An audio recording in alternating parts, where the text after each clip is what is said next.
Hello friends, welcome back to the channel. In today's video, we will learn how to add graffiti to a wall in Photoshop. So without any further ado, let's get into the video. Copy the graffiti and paste it in the document. Now go to the background layer, choose Select and Subject. Press Ctrl or Command J to copy the subject to a new layer. Now enable the graffiti layer and bring it below the subject. Press Ctrl or Command T to transform it. Change its blending mode to multiply.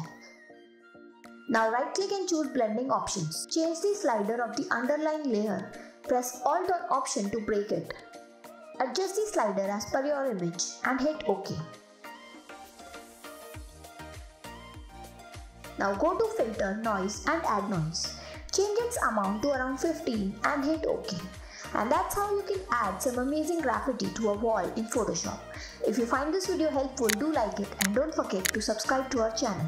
Thanks for watching.